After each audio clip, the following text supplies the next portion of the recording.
Yo, what is going on, guys? Welcome to the video. I hope your day is going great. Mine's been awesome so far, and today we're doing another Overwatch League power rankings, and the one today might just shock you all. Now, before we get into it, I already know yesterday you guys were getting on me like, how are you rating Toronto so high? The Titans are obviously better than them, blah, blah, blah. Again, guys, it's just my opinion and my gut feeling. A lot of my gut feelings last season came true, so I'm sticking with my gut again this season. Just for example, last season, I predicted the Dallas Fuel that they wouldn't be very good. I predicted that the Boston Uprising would be a pretty strong team. I predicted that Prophet would be one of the best players and MVP at the end of the season while winning the championship. Guess what? All of that came true. Sure, I had some other predictions here and there that weren't that great, but overall, my long-term predictions about teams were usually right. So I'm going to stick with my gut. I feel like the Toronto Defiant are going to be a huge underdog. But regardless of that, yesterday you guys asked me in the comments if I would do a recap of my rankings before we jump into the next video, so we're going to do that. So at number 20 we have the Chengdu Hunters, number 19 is the Washington Justice, number 18 the Boston Uprising, number 17 the Florida Mayhem, number 16 the Houston Outlaws, number 15 the Paris Eternal, number 14 the Atlanta Reign, number 13 the Dallas Fuel, number 12 the Guangzhou Charge, number 11 the LA Valiant, number 10 the Shanghai Dragons, number 9 the Hangzhou Spark, and number 8 the Vancouver Titans. Overall, I really like the list. The only thing I would like to change, again, which I mentioned before, is moving the Boston Uprising a little bit more and moving the Florida Mayhem back a little bit. And then the Shanghai Dragons, unfortunately for them, I don't know if you guys have heard, but Fearless will not be competing at the beginning of Stage 1. So Shanghai Dragons practically doesn't have a main tank. That's going to suck for them. So I would move them up to maybe like 13 or 14 and put all the other teams ahead of them. But anyways, we're moving on to number 7 today, guys. And as I said earlier, it's going to shock you. And if you didn't get the pun, yes, it is the San Francisco Shock. Now, the San Francisco Shock going into the season might be one of the most improved teams besides the Shanghai Dragons. They've made some great additions, specifically Striker. That's one of the biggest. I do feel like Striker has the potential to take this team to the next level. But compared to a lot of other power rankings, I still have the San Francisco Shock pretty low. I think the average ranking for San Francisco Shock was either 3 or 4 on most of the community power rankings. And I get it. They have a lot of firepower. Their DPS roster is stacked. But I feel like they made so many changes and they have too many pieces and it might not all come together like it will for other teams. And I feel like we're going to see a similar situation as we did with the London Spitfire during stages 2, 3, and 4, where there were just too many players on their roster and they didn't know what to do. So in today's video, I'm basically going to go through the San Francisco Shock, talk about every single change they made, what I like about it, what I don't like about it, and why I have them at rank 7. But one thing, remember, rank 7 is still very, very high. Anybody ranked 7 or higher has the chance to make the playoffs and win multiple playoff games and potentially go to the grand final. I feel like the top 6, top 5 teams in the Overwatch League this season are going to be extremely close. We won't see a situation where a team like New York Excelsior is just dominating everybody and they're a clear-cut favorite. I feel like it's going to be back and forth every single stage. But now, without further ado, let's go ahead and jump into it. So let's start off with the DPS players. In Season 1 for the San Francisco Shock, they kind of did the same thing, honestly. They had 5 DPS players. The only team in Overwatch League history to ever have 5 players in the DPS role, and they do it 2 seasons in a row. In Season 1, we saw players like IDDQD, Dante, and Baby Bay all sit on the bench for a decent amount of time, never touching the stage, where we saw players like Architect and Sinatra really getting a lot of starting time, while Baby Bay and Dante would come in here and there. But for somebody like IDDQD, he just straight up never played once besides the very last game against the Shanghai Dragons, which is really unfortunate, and it kind of killed his career. And now going into the next season, they're doing the same thing. 5 DPS players. We have Sinatra, Baby Bay, and Architect all coming back from the last season, and the new additions Striker and Rascal, 2 really good players. And you guys know, I love Baby Bay, but unfortunately, I feel like he might be in the same situation as IDDQD was in last season, where he doesn't really touch the stage too much. And if it's not Baby Bay, then it's going to be Sinatra, or it's going to be Rascal, or it's going to be Architect. It's gonna be somebody who doesn't play. If I had to bet on it though, I feel like Striker, Architect, and Rascal are going to get the most playtime, while Sinatra and Baby Bay slowly fade out. I know Sinatra has a high rep within the professional community. A lot of players say his communication's great, he works with the team really well, and overall he just has so much potential. But he doesn't show it on stage, and we really haven't seen him come to full form yet. As for Striker and Architect, they played great last season. Rascal, he has incredible potential. He unfortunately got put with a couple teams that didn't really want him or just didn't work out, and if we could see the potential that he had in Apex, then I could see him playing a little bit over Sinatra and Baby Bay too. So it's a weird situation. They have so many DPS players that cover so many different things, and I feel like at the end of the day, it's going to hurt them like it did in Season 1, and for a team like London Spitfire, who also had an issue of having too many players, I see the San Francisco Shock maybe running into the same issue. But overall, the DPS players are insane though. Don't take anything away from them. Striker is an incredible player, probably a top 3 DPS player overall from Season 1, if not top 3, definitely top 5. He adds tremendous firepower to this team, and then obviously Architect, he was extremely flexible for the San Francisco Shock, and he was a big reason why they were so successful in Stage 4.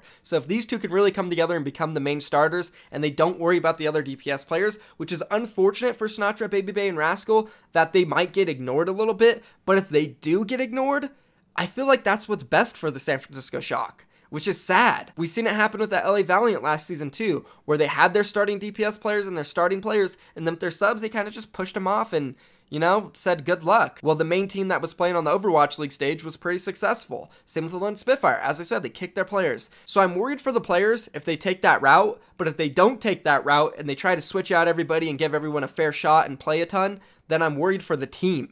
So it's a weird situation with the DPS players, but let's go ahead and move on now and talk about the off-tanks, because this team has some strong off-tank play. Nevix, I feel like he was an underrated part of the San Francisco Shock during Season 1, when they were struggling in Stage 1, 2, and 3. I feel like he was one of the more consistent players, while they were more struggling with their supports and DPS play. And then they had the nice addition of Choi Hobin, and a lot of players in the Overwatch League came on my talk show that we were doing a couple months ago, and they were saying that Choi Hobin was one of the stronger players in the entire league, and he was super underrated, and he got no credit for it. Maybe that's because we didn't see him play a ton, and maybe he just pops off in scrims, but going into the next season, hearing all that hype about him, I'm excited to see him play. But again, we have another situation, like the London Spitfire, 2 really good off-tanks, Huyal and Fury. Obviously, Fury was the right choice, he was the better player, but it took them 3 stages to decide on who they wanted to play 24/7. And I feel like the San Francisco Shock are going to run into the same exact situation, trying to run both off-tanks, and it's just not really going to work out until they decide on one 24/7. Which is unfortunate for the other player. Because guess what, guys? Huyal, he was a fantastic off-tank, right? When he played for the London Spitfire, he still looked great. Guess what? He's teamless right now. I think he's joining a Korean Overwatch contenders team, but also look at the London Spitfire's main tank situation. They had Tizzy and Gesture. Tizzy never touched the stage, not one time. And guess what? He's also teamless right now, and I don't see him joining a team at all, which really sucks. So there's the off-tank situation. Let's go ahead and move on now and talk about the main tanks of this roster, because I kind of feel like this is where the team lacks a little bit. Super's a good main tank, but I just don't think he's Overwatch League, like, super material, and you know, fun pun there, but I just don't think he's like tier 1 Overwatch League. I feel like he's tier 2 Overwatch League, you know, the sub main tank that kind of sits in the back, helps the team, goes in whenever the main tank goes down. I feel like a lot of the Overwatch League teams that run one main tank are extremely successful. There's only one team in the Overwatch League from Season 1 that I can look at and say that was somewhat successful running more than one main tank, and that's the Philadelphia Fusion. Oh, and obviously New York Excelsior, they were extremely successful during the regular season with it, but I think that's what really hurt them at the end of the day in the playoffs and why they ended up losing to Philly, because they were running multiple tanks. But let's talk more about the Philadelphia Fusion in this situation, because yeah, on the outside you might think, oh yeah, they were pretty good running 2 main tanks, right? But to be honest, it's not even true, because during the regular season, the Philadelphia Fusion, they were very inconsistent. Remember guys, they were the 6th seed going into the Overwatch League playoffs. They were the worst team that made it overall. And during Stage 4, they were running Fraggy and they were running Sado, and it didn't really work out for them. Going into the playoffs, they stuck with Sado only the entire time, and that's when they hit their peak. That's when they started striving. So overall, I really feel like just running one main tank is the key for Overwatch League teams. Running 2 of them is just too complicated. It's too many strategies. The game is too centered around a main tank to be running more than one at certain times. So I feel like San Francisco Shock, they're going to have to decide on one, and I feel like they will decide on Smurf, just because Super's not that tier 1 caliber player, while Smurf might be.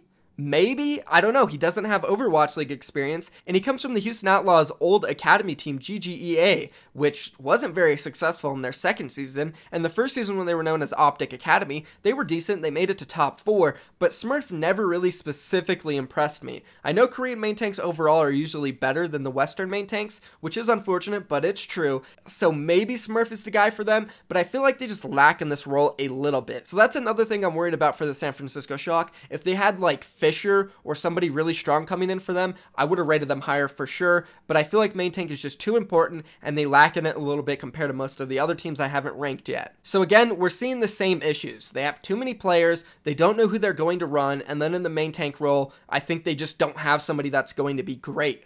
So let's go ahead and move on now and talk about the support players. We'll start off with the flex supports because I think we do have two really strong flex supports. At least that's what I'm hearing. We know Sleepy's good. He's similar to Nevix, was an underrated player. I know I pointed out earlier that the supports were kind of an issue for San Francisco Shock, but I should have said the main support was an issue. When Doc was playing for the San Francisco Shock, he was just an absolute mess and he really hurt this team. Whereas Sleepy, I feel like he was one of the more consistent players, specifically during stage 1. He might have dropped off a little bit going into stage 2 and stage 3, but overall, I think he's a good Zenyatta player. Maybe not like tier 1 in the Overwatch League, but close to it. And then moving on to the next player, we have Violet, which is a new addition to this roster. He comes from the O2 Ardent roster that competed in Overwatch Korean Contender Season 2 and Season 1. In Season 1, he made it to the Grand Finals. Unfortunately, in Season 2, they did get knocked out in the quarterfinals, but he is just so hyped up. Similar to Choi Hyobin, when players were coming onto my talk show, they could not stop talking about Violet. Specifically, Avast. He was saying that Violet was going to be the next Jonak and might even overtake him in Season 2.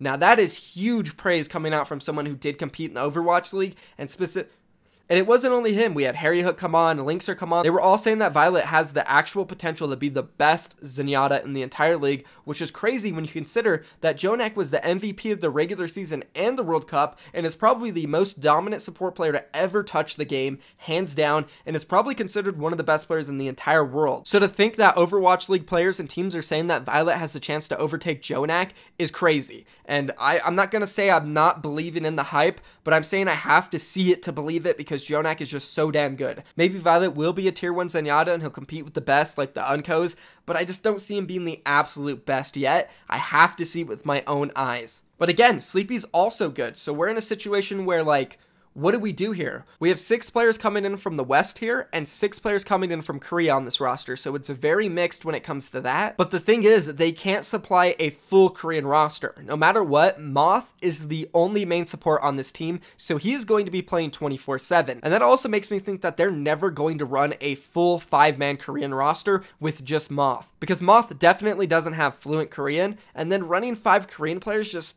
why would you want to run 5 Korean players and not speak Korean? You know, I can see them speaking English, but I feel like that will hinder them a little bit, and that's another issue with this roster. If they run Moth and 5 Koreans, they're going to have to speak English, because Moth is a very vocal player, and he's going to want a shot call. So I see that being an issue for them. But then if they want to run a mixture of Western players and then Korean players, I feel like in general that's just weaker firepower. If they're running Super in there and like Baby Bay or Nevix, I feel like that's just weaker overall. So it's going to be interesting. I just feel like they overall have a crazy mix and it's not going to come together right away. Maybe in stage 4 we can see San Francisco Shock hit a huge peak, similar to the LA Valiant in season 1, where in the first couple of stages they kind of struggled, but by the end of the league in stage 4 they really hit their stride. I can see the San Francisco Shock doing that and having an incredible stage 4. But overall, it's going to take time. This roster is going to take time. They're not going to come into stage 1 and explode and be the best team in the league. So that's kind of my overall thoughts about this roster. They definitely made improvements from season 1. As I said at the beginning, they're one of the most improved teams overall, and I hope they do great. I really do. I'm rooting for them. You guys know San Francisco Shock was one of my favorite teams in season 1. They're still one of my favorite teams. I hope they do great, but this is where I have to rank them, at number 7. If you guys enjoyed this video, or you agree or disagree, leave a comment down below and let me know. As well as that, drop a like on it and subscribe for more daily Overwatch League content. Thank you so much for watching the video, guys. Have a great day. I'm out of here. Peace.